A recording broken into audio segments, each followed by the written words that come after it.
It's lunchtime, and this is Brad Anderson's Lunch Break. Two of my favorite things about Microsoft are the smart people that constantly visit campus and the great fleet of shuttles. Whenever I can, I try to take advantage of both of these things and grab lunch with some of the tech industry's best and brightest. This week, I'm meeting up with one of the planet's foremost cloud experts, Ben Keeps. He's also an ultramarathoner and part-time firefighter.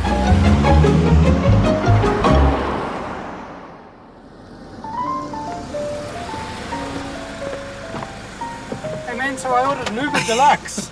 You send me a shuttle?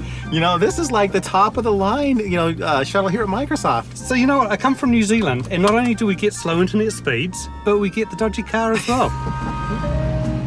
In addition to owning your own industry consulting analyst firm, you write for Computer World, you're one of the leading experts on the cloud, but you also run ultra marathons and you're a volunteer firefighter? If there's ever a forest fire 100 miles away, you're the man to call. You're fine.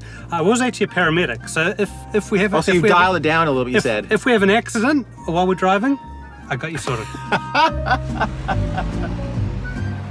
Okay, so when you consult with businesses that are, in the process of modernizing, what are the characteristics of the companies that really are able to make that transition successfully? Yeah, so I've already said it's about culture. So the culture being adaptable, being able to change. I think so many of us overlook that. Yeah, and it's really interesting. I mean, if you look at an organization, I find, because I do a lot of consulting with these large organizations, I can walk into an organization and pretty much I can get a sense of what it's like. I look at the tools they use. I look around. I look at simple things like what it's like to get into the building, what it's like if they've got kind of a receptionist there who's kind of about blocking access to people, those sorts of things. Yeah, it's really those things, and those things people would say that has nothing to do with my technology adoption. Your company invests in a lot of startups. Okay, so we're going to play a game that I call Startup Game. Okay, and so I'm going to give you some names. Some are real startups and some are fake. Okay, so the first one is Thundera. Thunder with an A. Real or make-believe? That is a fake one, you got it right. Okay, the next one is Foodler. F-O-O-D-L-E-R. Yeah, so that's got to be a Silicon Valley true company. That is a true company. Okay, the next one, Wubba Lubdub. See, that's too many letters for a URL, so that's fake. You're 100% right, and I think your logic is probably right as well. Flinger. Flinger? Yeah, no, that works, that's true. That's a fake one. Wow. But it could be a legit name, right? Yeah. Blah Blah Car. I'm pretty sure that is actually a real company. That is a real company. Yeah. But it's a bad URL.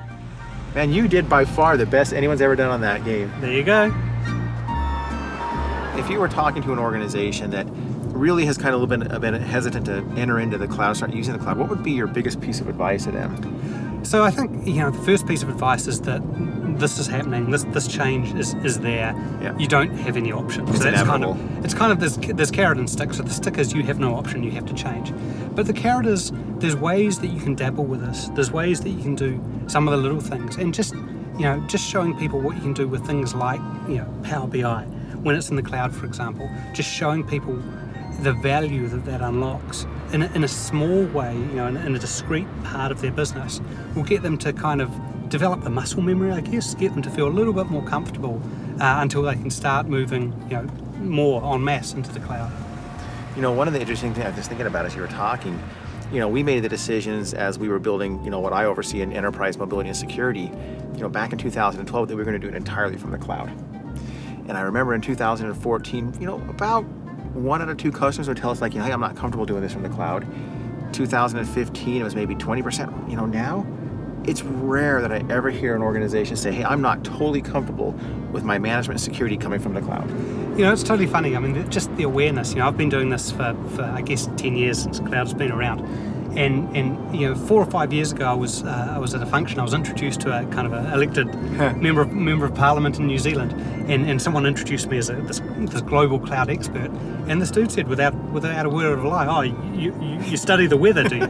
Fast forward to today, only a few years later, and there's no one that doesn't have at least a vague notion about what the cloud is.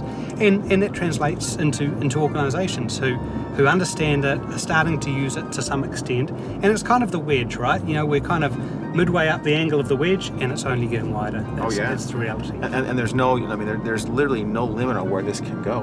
And it's cool for those of us who've been kind of, saying that this is the future for 10 years. It's so cool to kind of, be vindicated. Next time on Brad Anderson's Lunch Break.